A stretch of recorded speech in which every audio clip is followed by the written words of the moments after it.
Hey everyone, this is Martin, and we are up to day 9 on our Build a Roadmap Back to the Land series that we're doing here. And before we get started on it, I want to do a couple of things real quick. It's a 30-day series, so if you want to make sure to get all of them, make sure to hit the subscribe button and the notification bell. Turn the notifications to all. That way you'll get all of them as they come out. You'll be notified of them. The other thing is that once we got started on this, we realized that probably it would be better if we produced a companion book to go with it to kind of fill in some of the gaps that probably will be in the video. So anyway, there's information down below in the description on how to get a copy of that. You can get it through Amazon, or if you want to get it for $3 cheaper, you can get it directly from us.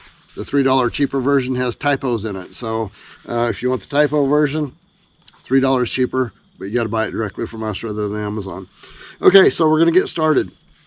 And it has to do with creating an inventory of tools and skills that you've got, but that also includes coming up with an inventory of possibly tools and skills that you need to get as well. And if you haven't figured out already, this is not a how to build a specific skill sort of a series. The whole purpose of the series is not to teach you how to build a specific skill like gardening or raising livestock or building cabins or anything like that. It's not meant for that. What it's meant to do is help you take your priorities into consideration and begin to build a pathway. If your goal is to move back to the land and create a homestead or an off-grid property or just a cabin in the woods or something like that, it's designed to help you build that pathway back there by helping you identify the things that you need and identify the things that you have, but also the things that you need so that you can start building up an idea of what you need to continue to develop that matches up with that lifestyle that you're after. If I was to give you, for example, a list of things that you would do in order to do exactly what we've done here, I could do that, but that isn't necessarily your dream. So you really need to understand that this is not a how to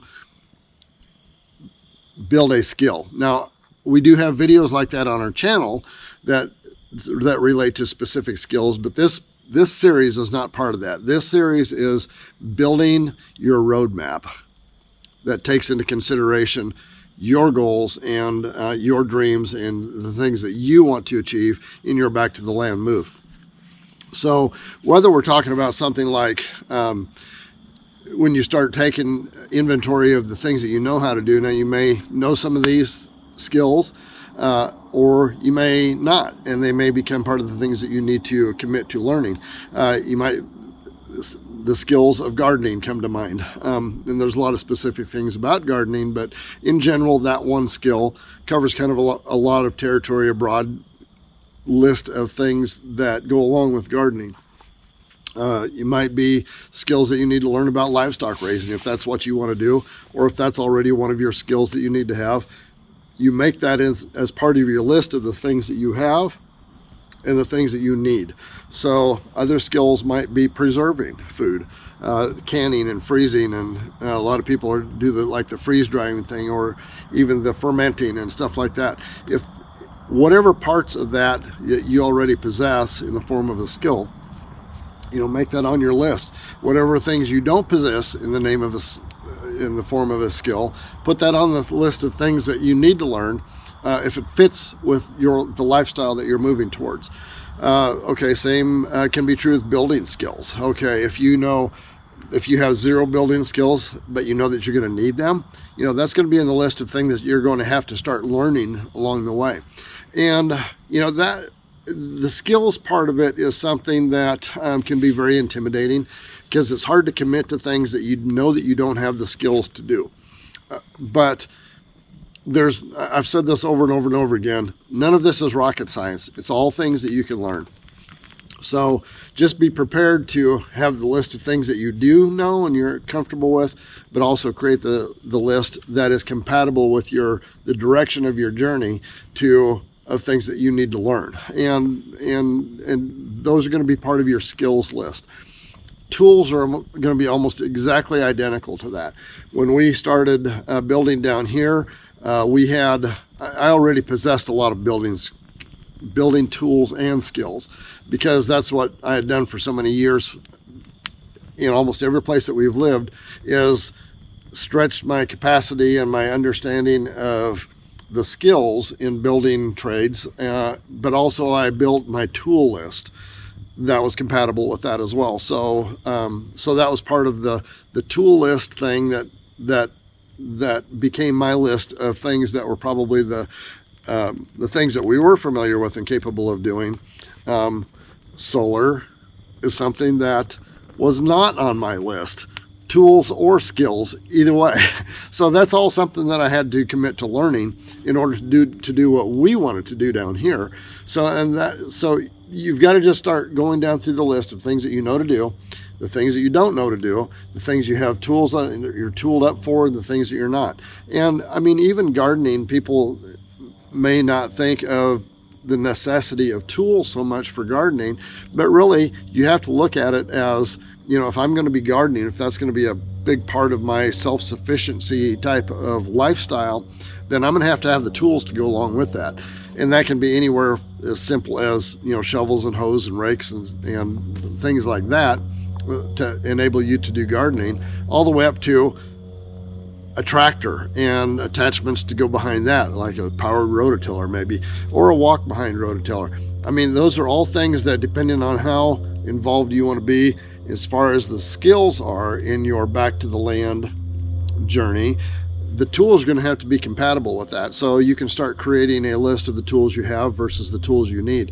And really, when it comes right down to like the purchasing or the committing to purchase tools, it's not as big of a deal to look at the entire list and say, oh my gosh, I've got to buy all of this stuff.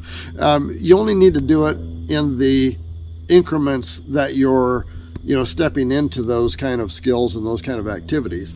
If your first garden, okay, so if we're talking about gardening, and your first garden is going to be a 10 by 20 plot in your backyard, you're not going to need a tractor to manage or maintain that.